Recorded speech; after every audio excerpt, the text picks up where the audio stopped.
Item number SCP-2200. Object Class Keter. Special Containment Procedures. The current instance of SCP-2200-2 is to be kept in a semi-human containment chamber at Biosite 59. To prevent the relocation of SCP-2200-1, a minimum of 5 armed security personnel must escort SCP-2200-2 to Termination Chamber T-28 once a month to assist routine D-Class cycling. In the event SCP-2200-1 relocates, Mobile Task Force Epsilon 30 Blade Fielders is to be deployed to seek out and contain the new SCP-2200-2 instance.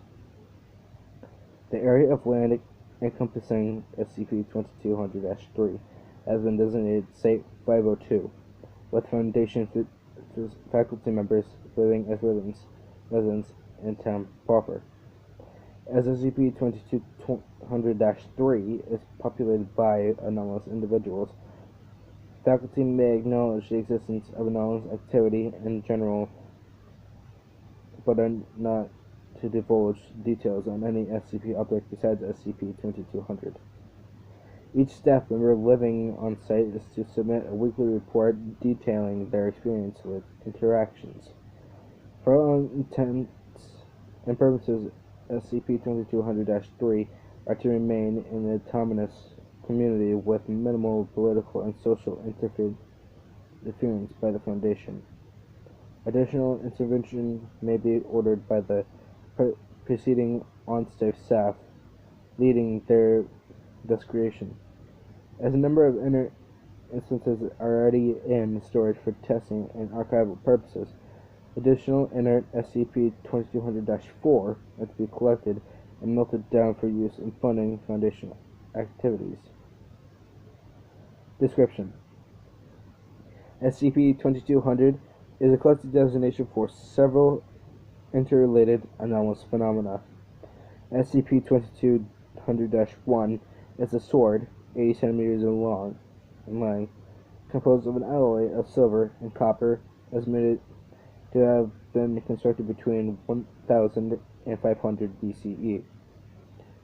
SCP-2200-1 is luminescent, giving off a blue light at a level of brightness directly proportional to the number of SCP-2200-4 subjects residing in SCP-2200-3. Similarly, increased numbers of SCP-2200-4 subjects reverses deterioration caused by SCP-2200-1's age, making it a more effective weapon. SCP-2200-2 refers to a human individual who is currently bonded with SCP-2200-1. SCP-2200-2 subjects cannot separate themselves from SCP-2200-1, and any attempt to forcibly remove it from the subject's grasp will result in the immediate death of the subject. Similarly, surgical removal of the hand or arm bonded to SCP-2200-1 will also result in death. When an SCP-2200-2 instance dies, SCP-2200-1 anomaly relocates to the hand of another individual and instantly bonds with them. There are no apparent limit to the distance of SCP-2200-1 can travel when transporting itself to a new subject. SCP-2200-1 appears to selectively bond with subjects who are a similar set of traits. See document 2200-A, which suggests that it may be intelligent to some degree. Bonding with SCP-2200-1 will cause subjects to suffer from an anomalous form of argyrosis, which causes their skin to rapidly develop a distinct blue hue. If an SCP-2200-2 subject does not end a human life for an extended period of time, SCP-2200-1 will relocate itself. After bonding with SCP-2200-1, SCP-2200-2 subjects experience heightened epinephrine and testosterone levels, and immediately gain the understanding of SCP-2200 in its entirety.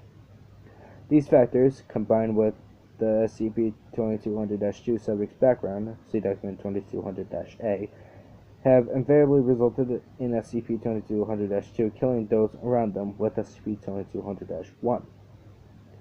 SCP-2200-3 is a 50-kilometer area of land located in blank wherever a person is killed by SCP-2200-1. A likeness of the individual formed of the anomalous silver-based alloy SCP-2200-4 will appear in SCP-2200-3.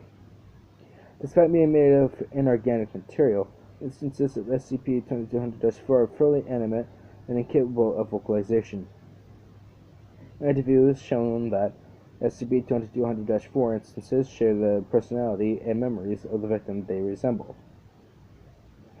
Because their metallic composition, SCP-2200-4 ceases aging after their conversion and are resistant to physical damage. SCP-2200-4 do not need to eat, drink, or sleep in order to sustain themselves, but may perform these actions if they so choose. Instances of SCP-2200-4 that leave SCP-2200-3 will cease animation upon setting foot outside the designated 50-kilometer space. SCP-2200-4 instances seem to innately aware of the dimensions of the safe area that they leave remain permanently inert and cannot be restored by being returned to SCP-2200-3. Document 2200-A. Characteristics shared by SCP-2200-2. Subjects: between 15 and 45 years of age. Physically active. Strong fear of death. Negative view of what happens after death. Physiological, psychological, or emotional instability. Interview 2200-I-0015. Interviewed: SCP-2200-2.037, a 36-year-old male from British Columbia. Interviewer: Dr. Stems.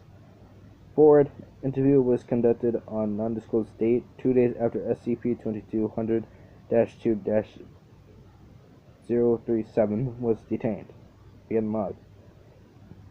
Alright, we're going to run through this one more time for the records. Please describe the series of events that transpired after SCP-2200-1 appeared in your hand. Well, I was just sitting in my bedroom reading, and then all of a sudden I had this vision.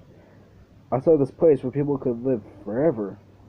I mean, on an intellectual level, I was aware that what I saw was possible, but at the same time, I was convinced it was true, and I knew that I could send people there with the sword.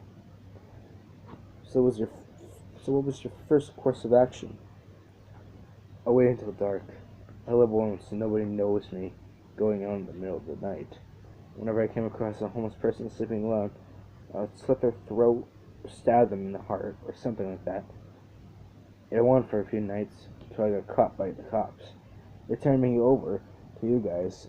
Well, here I am. I see. Anything else would you like to add? I want to make it clear that I'm not a psychopath or anything. I sent those people away because death could have come from them at any moment. What if they weren't right with God? The way I see it, when somebody sent to the place, they're basically guaranteed eternal life. It was eliminating the risk of hell for them, you know? I know it sounds terrible, but I have good intentions. I wasn't really killing them, just sending them to heaven, kinda. Or at least keeping them safe from the alternative. Thank you for your time. Emma. Interview 2200-I-0124. Interviewed: SCP-2200-2.083. 82, excuse me. A 29-year-old female from Washington, USA. Interviewer, researcher, Iwataki. Forward: interview was conducted on undisclosed date 3 weeks after SCP-2200-2.082 was detained. Begin log. Okay, we're going to be recording this time. If you're ready, please describe the series of events that transpired after SCP-2200-1 appeared in your hand. I immediately knew that my life was pretty much over. I knew that I couldn't let go of the sword. Ever. All my plans for my life, my career, my family, all of it was gone. But at the same time, I guess I thought I had an opportunity. Were you happy with the situation? No. God, no. I would have given anything to stop what happened. So why did you do it? You don't judge me, not for a second. What have you done to keep the loved ones alive forever? My sister died when she was 6. How can I be sure that my kids wouldn't die young too? I may have saved them, but I hated doing it. It destroyed me.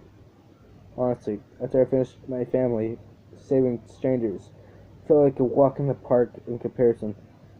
God, I still can't believe any of this happened. I'm surprised police just didn't shoot me on the spot. That's what usually happens.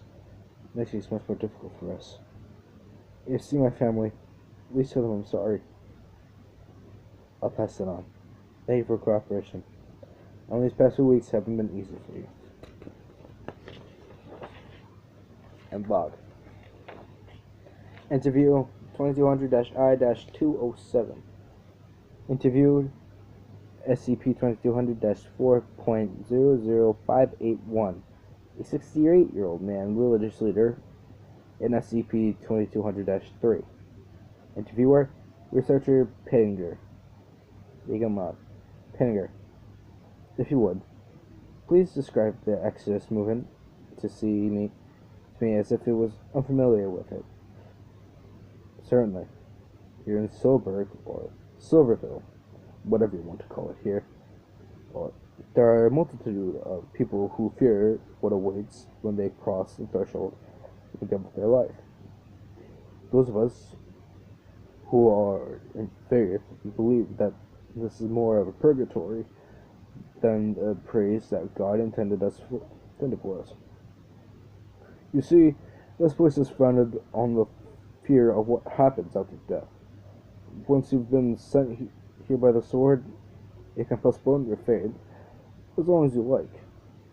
Your life will only end if you cross the city limits. The Exodus movement is a religious initiative that seeks to help Soulberg's citizens come to terms with their mobility and are willing to pass on to the next world. If you believe in an afterlife, why have you self not crossed the threshold as well? So most believers have maintained to maintain the church and continue to spread the good news. As much as I desire to meet my Heavenly Father, I stay behind so that I might aid those who are still shackled by fear and doubt.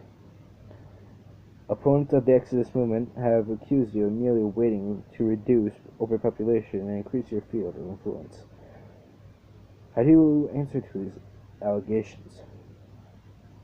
I can understand why they would think such things. As long as the church has existed, there are those critics. Even among believers, there are those who believe crossing the threshold to be in sin as it escalates to suicide. The agreements are given to matters of religion. Any additional comments you would like to record? This society is built upon man's fear of death. Would they believe in heaven or hell, afterlife or finality? You must ask yourself, is pursuit of immortality truly victorious? By choosing to remain safe on our silver shells, we rob ourselves of our dignity by fearing death. We only give it more power and love.